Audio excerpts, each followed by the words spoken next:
Welcome to MHS NewsDesk. I'm Melissa Dalton. And I'm Luke Ladhart. October is Breast Cancer Awareness Month, so we would like to honor and remember those who have had breast cancer. According to the American Cancer Society, there are about 316,950 new cases each year. If you or your family are affected by this, our thoughts and prayers go out to you. For anyone who doesn't know this week is also Banned Books Week. This means we are celebrating the freedom to read books that have been banned at libraries and other districts. Now it's time for trivia. What banned books do we read here at MHS? Is it A, Fahrenheit 451, B, The Hunger Games, C, To Kill a Mockingbird, or D, all of the above? The answer is D, all of the above. For this week, we have Miss Colbert as our staff spotlight to share more insight about banned books. Hello, this is Ms. Colbert from Moberly High School. She is the librarian here. I have a couple questions to ask you. Is that okay? I would love nothing more. Okay, I would love to talk about your educational background and how long have you been a librarian? Sure. So I have a bachelor's degree in social science education, and I taught high school for about 5 years before I went back and I got my master's of library and information science from the University of Missouri in 2017. I worked for a public library for about a year, and then I came to Moberly where I taught 8th grade ELA for 5 years? 3 years.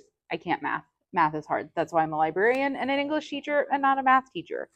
So I was the 8th grade ELA teacher for 3 years. And then this is my 5th year as a school librarian, but my first year at the high school.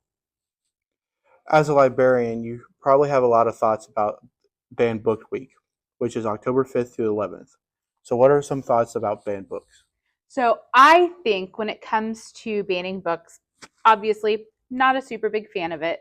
I do think that it is important that students and their guardians or their parents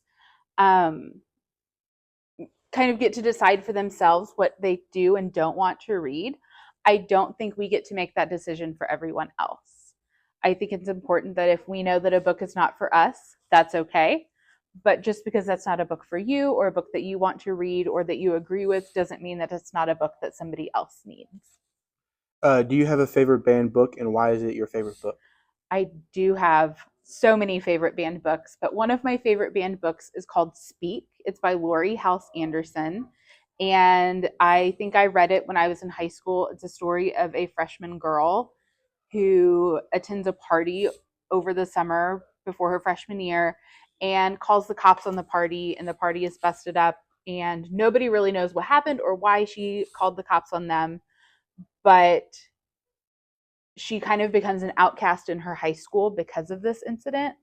And so it is a book that a lot of people have a lot of issues with because of some of the content or some of the topics that she talks about.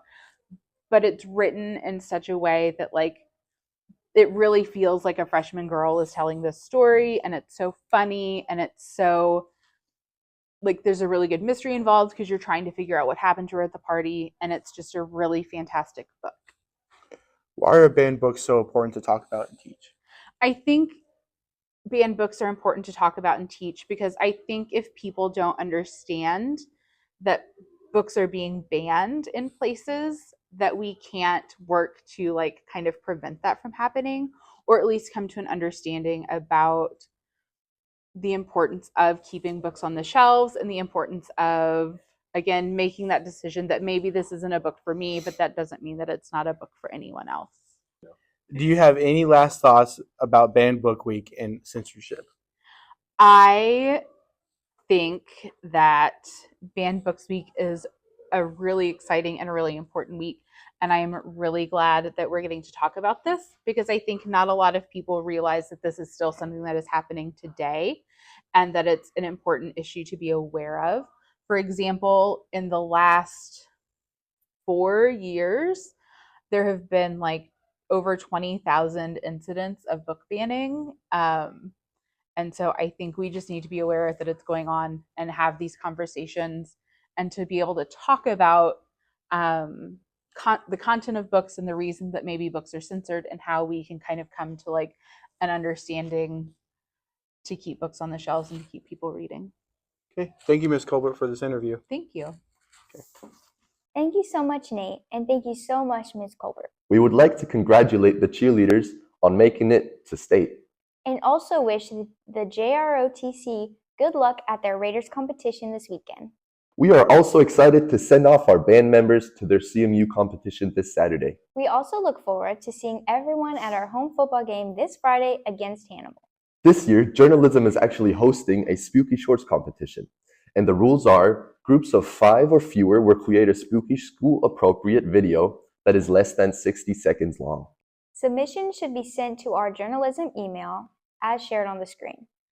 By Friday, October 24th, we will show the best videos on the broadcast, and all students will be able to vote on this in homeroom on the final week of October. We will announce the winners after Halloween weekend. Mrs. Hay will be taking the winners out to lunch. Thank you for joining us on MHS NewsDesk this week.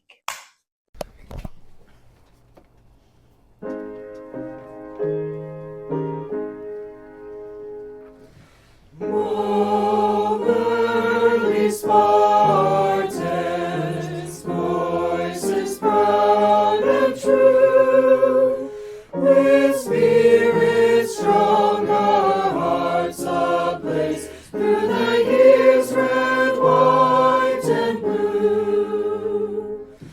Honor in our word and deed, with fight to drive on through.